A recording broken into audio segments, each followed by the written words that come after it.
Hello everyone, welcome back. I hope कि आप सब लोग बहुत अच्छे होंगे। आई एम सो सॉरी क्योंकि इट्स बीन लिटिल लेट कि मुझे काफ़ी ज़्यादा टाइम हो गया जब से मैंने वीडियो नहीं पोस्ट किया। बिकॉज़ रमज़ान था तो मैं काफ़ी ज़्यादा बिज़ी थी, मेरा बहुत ज़्यादा बिज़ी शेड्यूल था। तो अभी I am back with video and आज का टॉपिक जो हम डिस्कस करेंगे वो है अर्थमेटिक प्रोग्रेशन। इंशाल्लाह आगे से मैं जितने भी वीडियोस डालूंगी वो काफ़ी रेगुलर रहेंगे। तो आप लोग प्लीज़ चैनल पर अगर नए हैं तो चैनल को सब्सक्राइब कर लीजिएगा, बेल आइकन को प्रेस करना मत भूलिएगा एंड जस्ट स्टे ट्यून्ड मेरे आगे की वीडियोस जो भी अपलोड होने वाले हैं उनके लिए। So let's start. आज का टॉपिक है अर्थमेटिक प्रोग्रेशन। बेसिकली प्रोग्रेशन का मतलब होता है हम जब प्रोग्रेस करते हैं, ठीक है, किसी चीज़ में बढ़ते हैं तो arithmetic progression in arithmetic progression we talk about patterns. Like एक बेसिक पैटर्न है जो एक पैटर्न फॉलो करता है, ठीक है। तो अभी क्या है, successive terms are obtained by adding और subtracting a fix number to proceeding terms, such list of numbers form AP. अब में हमारे पास कुछ टर्म्स हैं, अभी हमें उसके आगे का टर्म कैसे मिलेगा। उसके आगे का टर्म अगर हमें किसी एक फिक्स्ड नंबर को ऐड या फिर सब्सट्रैक्ट करने पे जो है इसके आगे का नंबर मिल रहा है तो उस पूरे नंबर सीरीज जो फॉर्म होगी उसे हम कहते हैं एपी। अभी मैं आपको एग्जांपल बताऊंगी so you will get it more clear कि क्या होता है एपी। तो जैसे कि एक फिक्स्ड नंबर है, उस फिक्स्ड नंबर को हम लोग कहते हैं कॉमन डिफरेंस, ठीक है, कॉमन डिफरेंस, और इसको हम डिनोट करते हैं सिंबल डी से। कॉमन डिफरेंस हमारा पॉजिटिव भी हो सकता है, नेगेटिव भी हो सकता है और जीरो भी हो सकता है। जैसे अभी आप यहाँ पे एग्जांपल देखिए, यहाँ पे मैंने यहाँ पे 3-4 एपी लिखी हुई हैं। तो ये एक एपी सीरीज है जिसमें क्या है 1 2 3 4। अभी आप क्या नोटिस कर रहे हैं कि जो इनका डिफरेंस है वो 1 आ रहा है, सब में डिफरेंस क्या आ रहा है, 1 आ रहा है, और ये एक कॉन्टिन्यूस सीरीज है जो चलती जा रही है। तो इसमें आपको एक पैटर्न दिख रहा है क्या, कि इनके बीच का जो डिफरेंस है नंबर्स के बीच का वो क्या है, 1 है।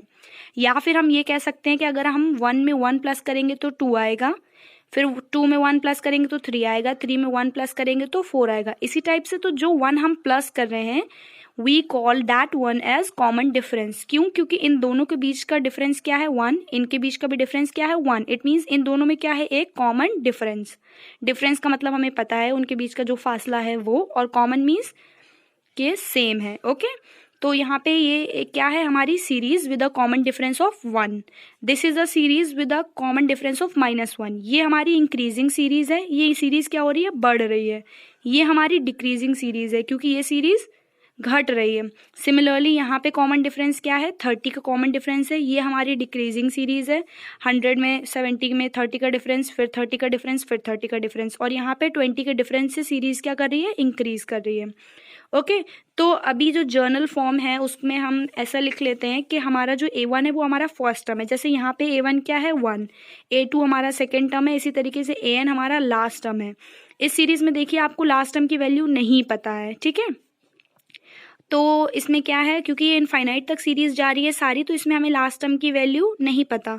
अभी इसमें जैसे A1 क्या होगा हमारा 1, A2 क्या होगा 2, A3 3, फिर 4। इसी टाइप से इस सीरीज में A1 100, A2 70 और इस टाइप से सब कंटिन्यू होगा। अभी इसका एक और फंडा है बहुत बढ़िया सा, उसको समझ लेते हैं कि अगर हमारा ये सीरीज है, ओके, ये हमारा जो है सीरीज के टर्म्स हैं A1 A2 A2, तो हम कॉमन डिफरेंस कैसे फाइंड करेंगे। जो भी हमारा पूरी सीरीज में कॉमन डिफरेंस होगा वो कांस्टेंट होता है। कांस्टेंट का मतलब जो दो टर्म के बीच में कॉमन डिफरेंस आएगा वो पूरी सीरीज में सेम होगा। जैसे कि अगर A2 माइनस A1 करेंगे तो भी आपको D मिलेगा, A3 माइनस A2 करेंगे तो भी D मिलेगा। इसी तरीके से सबसे लास्ट टर्म में अगर आप उससे पहले वाला term means AN minus AN minus 1 करेंगे तो भी आपको क्या मिलेगा, D मिलेगा। Okay, next up is the journal form of arithmetic progression and that is very basic and very important। ये बहुत ज़्यादा important है क्योंकि इससे काफ़ी ज़्यादा क्वेश्चंस पूछ लिए जाते हैं, तो आपको ये याद रखना है। तो सबसे पहला जो आपका होगा टर्म वो होगा A, फिर उसके बाद हमें नेक्स्ट टर्म कैसे मिलेगा, A प्लस D। जैसा कि मैंने डेफिनेशन में भी बताया था कि आप किसी टर्म में एक फिक्स्ड कांस्टेंट को ऐड करेंगे, तो यहाँ पे हम एक फिक्स्ड कांस्टेंट है हमारा D, उसको हम ऐड करते जा रहे हैं, ठीक है। फिक्स्ड कांस्टेंट D है, D को हमने क्या किया है, कॉमन डिफरेंस डिनोट किया है, तो A प्लस D। इसी तरीके से जो हमारा थर्ड टर्म होगा वो होगा A प्लस 2D, फिर A प्लस 3D। इसी तरीके से जो लास्ट टर्म होगा A plus N minus 1D। Okay अभी जब मैं क्वेश्चन सॉल्व करूंगी तो मैं इस कॉन्सेप्ट को बहुत अच्छे से यूज़ करना आपको बताऊंगी, तो आप लोग वीडियो को एंड तक देखिएगा, किसी भी चीज़ को स्किप मत करिएगा, अदरवाइज आपको चीज़ें समझ में नहीं आएंगी। तो this is the last term that is a + n-1 d।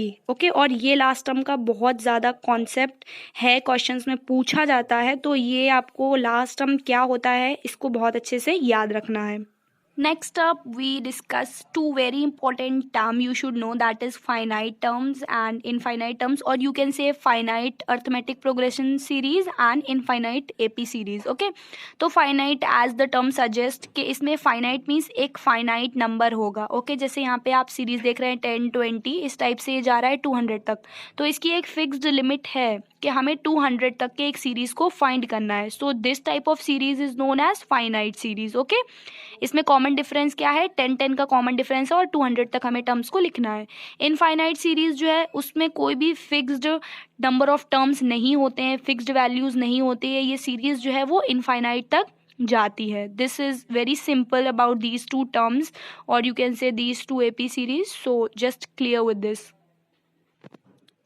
Next अब we discuss that how to find the common difference. I mean अगर आपके पास एक सीरीज है A1, A2, A3 जिसमें AN टर्म्स हैं, तो आपको अगर कॉमन डिफरेंस फाइंड करना है तो आप कैसे फाइंड करेंगे। इसमें कॉमन डिफरेंस फाइंड करने के लिए हमें क्या करना होता है, वी टेक D जिसको हम कॉमन डिफरेंस कहते हैं is equal to A2 - A1। हम यहाँ पर A3 - A2 भी लिख सकते हैं, AN - AN - 1 भी लिख सकते हैं। जैसे कि मैंने आपको पहले सजेस्ट किया था, किसी भी दो टर्म्स के बीच का जो डिफरेंस होता है उसे हम कहते हैं कॉमन डिफरेंस। तो इसका जो जर्नल इक्वेशन होगा या जो जर्नल फॉर्म होगा उसे हम इस तरीके से लिखेंगे, D is equal to AN - AN - 1। It means अगर हम यहाँ पे 2 ले रहे हैं, यहाँ पे हमारा अगर हम यहाँ पे n की वैल्यू 2 रखेंगे तो ऑटोमेटिकली हमें A1 टर्म की वैल्यू रखनी पड़ेगी। Okay this is the concept of how to find the common difference. तो एक एग्जाम्पल के से देख लेते हैं इसको। अभी एग्जाम्पल क्या है कि एक सीरीज है हमारे पास 3, 6, 9, 12 and so on continuing till infinity. तो इसमें अगर कॉमन डिफरेंस फाइंड करना है तो इट इज़ वेरी सिंपल। हमें क्या करना है, we find D is equal to, हमें सेकेंड टर्म A2 - A1 करना है, then we get 3 as the answer. अगर हम A3 - A2 भी करेंगे, जैसे यहाँ पे मैंने 9 - 6 किया है, then also we get 3 as the answer, same as with 12 and 9 and so on. जितनी भी इसके टर्म्स होंगे उसको अगर हम कंटिन्यू करेंगे हमें सेम कॉमन डिफरेंस मिलेगा एंड दैट इज 3। इस टाइप से जो भी क्वेश्चंस हैं उनको आप सॉल्व करिए, and if you find any confusion just comment on the comment box. Next we find the nth term. This is the concept that is most and foremost important in this chapter of arithmetic progression, जिसे हम last term भी बोलते हैं, क्योंकि सारी जितने भी terms हैं या सारी जो भी सीरीज है हम इसी से फाइंड कर सकते हैं। ओके तो लास्ट टर्म को हम nth टर्म या जो हमारा लास्ट टर्म होता है उसे हम AN से डिनोट करते हैं, और इस AN को हम कैसे फाइंड करते हैं, A + n - 1 D, जहाँ पर A क्या है, A हमारा फर्स्ट टर्म है और D क्या है, D is the common difference. Okay इसी तरीके से हम लास्ट टर्म को फाइंड करते हैं, और इसी सेम इक्वेशन को हम AN के बजाय L से भी कभी कभी डिनोट करते हैं। So you have to remember these two things very clearly. Let's discuss it with the help of example. So the question is saying कि एक सीरीज है 2, 7, 12 and so on continuing till infinity.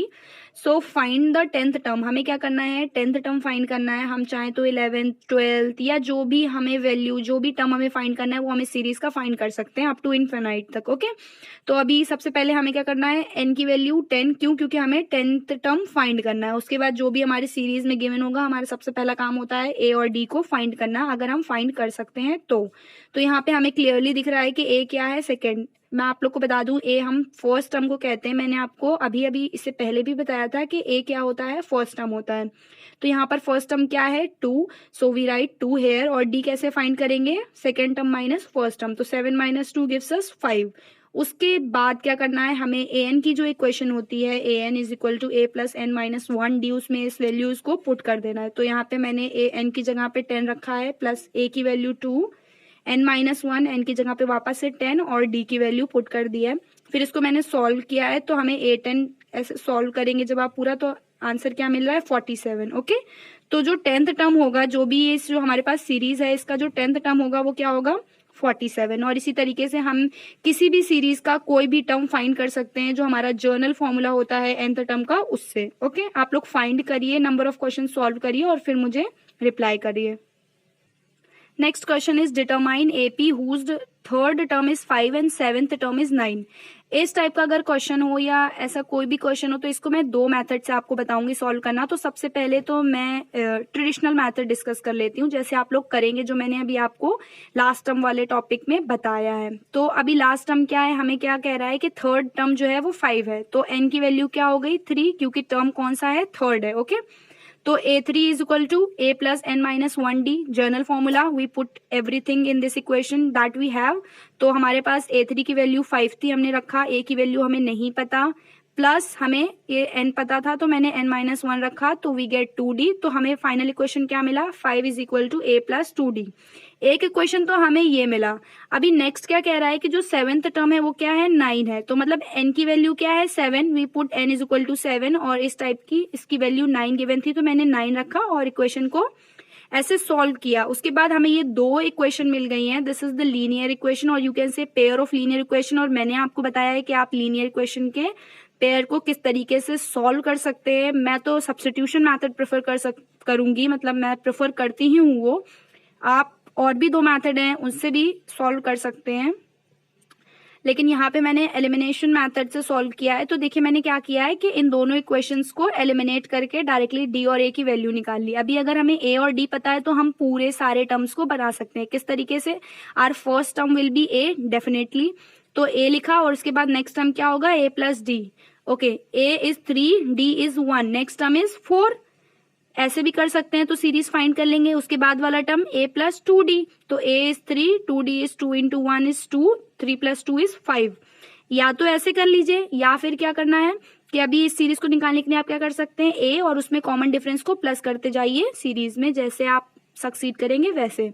तो यहाँ पे 3 plus 1 is 4, 4 plus 1 is 5, 5 plus 1 is 6 and so on. Okay, next method what I gonna tell you is direct method. Direct method क्या होता है, जैसे मैंने आपको बताया था, जो एक सीरीज मैंने आपको बताई थी, A plus D, A plus 3D, A plus 4D। Okay, तो अभी यहाँ पे थर्ड टर्म है, तो मैंने आपको बताया था कि जो थर्ड टर्म की वैल्यू होगी वो डायरेक्टली क्या हो जाएगी, A प्लस 2D। तो आप इस प्रोसेस को ना सॉल्व करते हुए डायरेक्ट यहाँ पर आ सकते हैं। आप डायरेक्ट लिख सकते हैं कि A plus 2D is equal to 5, A plus 6D is equal to 9। फिर इन दोनों इक्वेशन को साइमल्टेनियसली आप तीन मेथड से सॉल्व कर सकते हैं, क्रॉस मल्टीप्लिकेशन, सब्स्टिट्यूशन और एलिमिनेशन। मैं एलिमिनेशन मेथड प्रेफर करूंगी यहाँ पर, और मैंने वही किया भी है यहाँ पे, इसको एलिमिनेशन मेथड से सॉल्व किया है। आप बाकी दो मेथड से भी सॉल्व कर सकते हैं, and you have to do other process same, बाकी सारी चीजें सेम करनी है जैसे मैंने अभी आपको एलिमिनेट करके बताया था। तो यहाँ पे पूरा टाइम ना वेस्ट करते हुए मैं यही कहूंगी, if you are going to appear for any entrance, direct आप इसको सॉल्व करें तो ज्यादा बेहतर होगा, आपका काफी टाइम सेव हो जाएगा। तो मैंने आपको दोनों मेथड बता दिए हैं। If you are preparing for class 10th board, then you have to do by this method, and if you are preparing for entrance, then you have to do by this method, so it will save your time. So do practice these type of questions, and if you have any problem, I am saying again and again, just comment me in the comment box, and don't forget to subscribe my channel, like this video as well. Okay, so next question is how many two digits number are divisible by 3। इस type के बहुत सारे questions आ सकते हैं, entrance में पूछे भी जा सकते हैं, मतलब इस टाइप से बहुत सारे हम क्वेश्चंस बना सकते हैं, एज लाइक के how many two digits number are divisible by 6, are divisible by 7 and so on by many digits. Okay, so here we discuss about 3। तो हमें सबसे पहले two digit number we know starting with 10, two digit number starts with 10, तो 10 is not divisible by 3, 11 is not divisible by 3, but we know 12 is divisible by 3। तो हम सबसे पहले 12 लिखेंगे, the first number that is divisible by 3, and now we carry on. या तो हम इसमें 3 ऐड करते जाएं तो हमें सीरीज मिल जाएगी, या फिर हम क्या कर सकते हैं कि हम टेबल पढ़ के देख सकते हैं सिंपली। तो मैंने यहाँ पे, आप कुछ भी कर लीजिए, मुझे तो टेबल आता था तो मैंने टेबल लिख लिया, 12 के बाद 15, 18, और यहाँ पे कॉमन डिफरेंस क्या है, 3 है। ओके, अभी हमें लास्ट नंबर देखना है। Okay, so 100 is a 3 digit number, 2 digit number is 99, and we are observing, हम ऑब्जर्व कर रहे हैं कि जो 99 है वो 3 से 33 टाइम्स डिविजिबल है। तो हम लास्ट नंबर लिखेंगे। नाउ इट्स वेरी सिंपल, हमारा क्वेश्चन बहुत आसान हो चुका है। मैंने A लिखा, A is 12, difference, common difference क्या है 3, और AN हमारा जो लास्ट टर्म है वो क्या है इस सीरीज का, 99। Okay, this is a finite arithmetic progression series जैसा कि मैंने आपको बताया भी था। तो an वी गेट 29। अब हमें क्या फाइंड करना है कि इस सीरीज में नंबर ऑफ टर्म्स कितने हैं, तो उसके लिए हम ये वाला फॉर्मूला यूज करेंगे। This is a very basic formula that we use everywhere around the questions of arithmetic progression. So इसीलिए मैं बोल रही थी कि इस फॉर्मूले को आपको बहुत अच्छे से अपने माइंड में रखना है और आपको कहाँ यूज करना है ये भी आपको सीखना है। तो an is equal to a plus n minus 1d। So यहाँ पे मैंने an की वैल्यू रखी 99 और बाकी सारी इस वैल्यू रख के मैंने n के लिए सॉल्व किया है, and finally we get n is equal to 30. So this is it in this video. I mean, I have cleared all the topics regarding the nth term. In next video, we will discuss about the sum of nth term of AP. So stay tuned to my channel. Don't forget to subscribe. Do like this video and thank you for watching.